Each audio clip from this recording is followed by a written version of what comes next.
Hi, Survey of Art. I'm going to go over what your practice lesson is today for the next assignment. So yesterday I put out a PowerPoint of what your next assignment is going to be, which is a triptych. So a triptych, tri means three. So it's a 3-panel piece of artwork. You were going to work on paper.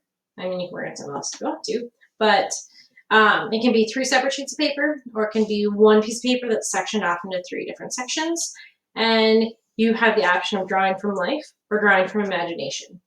Drawing from imagination is great, but most people get their roots from starting off by drawing from life.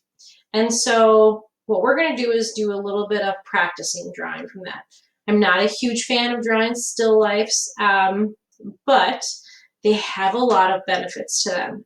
So drawing from a still life helps give you hand-eye coordination. It helps you actually see what you're looking at. It actually helps you in your creative drawing as well. And it's just like actually really, really good for practice. So we're not going to draw still life, but we're going to draw one object from life. So, drawing from life. All right, so what we're looking at right here is a bottle of maple syrup. So one thing that you're doing when you draw from life is you're having to create perspective. So, or not perspective, proportion. So when we did our half and half drawing, we used the grid to make proportion. It made it easy to transfer things over because you knew what fit inside each little grid. When you're looking at something in life, you can't like visually put a grid on it. So a good way to help you out is to use one piece of what you're drawing to make the proportion for everything. So when you're looking at this little bottle, I'm going to use the cap. So that little cap is going to help me proportion everything out in my bottle. So that cap from this angle, if I took that cap and spread it out over the entire body, it'd give me like one cap equals 1, 2, 3, 4, maybe like 5 of the bottle. Sideways, it's about 3 caps wide. So that's going to help me make every part of this bottle, just using the cap as my proportion. So if we use that style, I'm going to show you the drawing that I did next.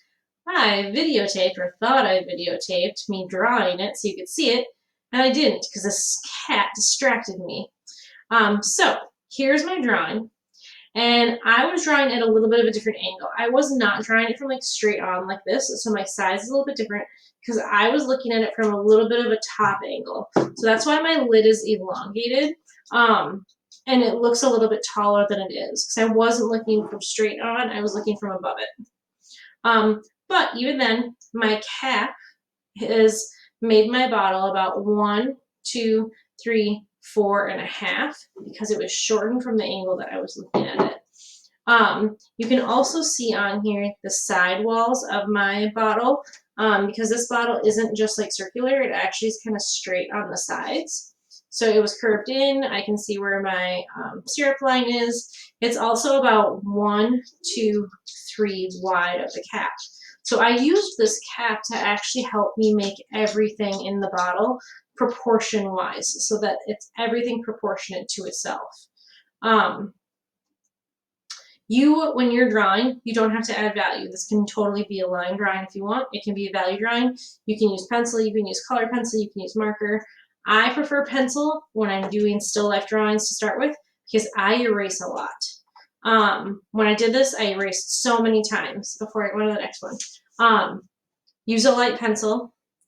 Draw really lightly. If you have a really heavy hand in your drawing, it will be extremely hard to erase, which means it's really hard to fix what you mess up, and I guarantee you'll mess up.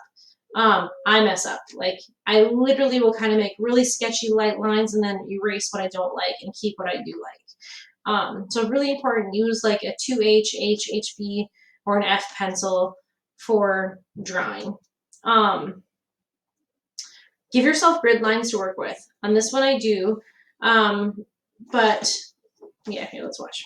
If I'm drawing something different, we'll kind of see what turns out as we go. Look at me drawing. But look at how like I'm drawing super sketchy. I'm kind of going back over my marks. I erase about a gazillion times. So right now, what I just did was create some reference lines. This line here is not part of the bottle. This line here is not part of the bottle. It's good to make reference lines to help you create symmetry, to help you mark where things are. So when I drew this bottle, I made a line down from here and I made a line down from here in my drawing so that I knew where these parts came off, that they were symmetrical. I made a line down from the center so I knew where to start the center of my base. So making yourself little grid reference lines on your drawing actually does help. I just erase them later on.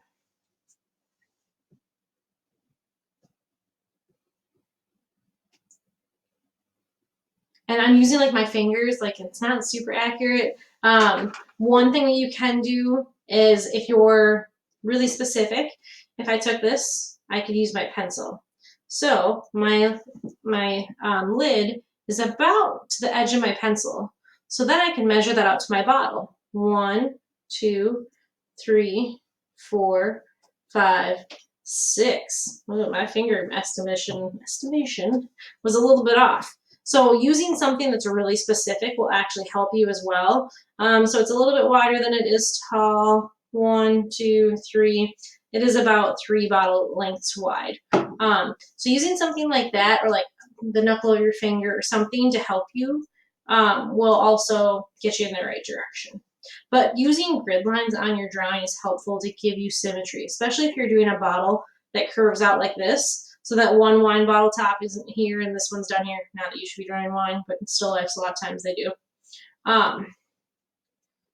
So then I'm just going back and doing all my little detail lines. And you can tell I use my eraser a bunch.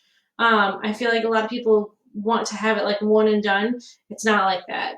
A lot of sketchy lines, a lot of drawing, a lot of erasing, a lot of fixing little different things here and there. I was drawing a bottle from, where is it called? Let's see, what's this stuff called? Shucks, I missed it. Oh, here it is.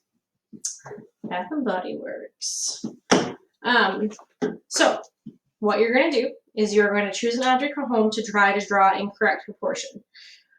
This is really good for your hand-eye coordination, improves your ability to see details, and is just a good practice in general. Like do a fork, do a spoon, do a shoe, do like a monster truck, do anything that's not moving around. So they're called still lifes because you're drawing something that is still. Makes it a little bit easier. You do a coffee cup, you could do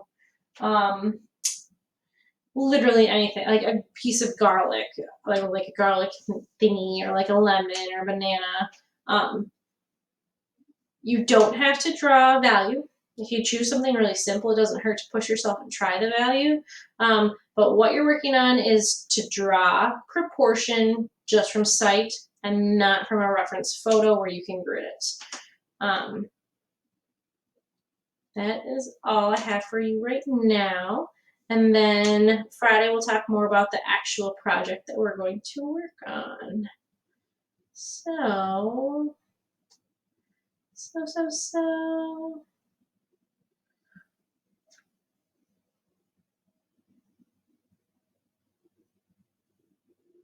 Bye.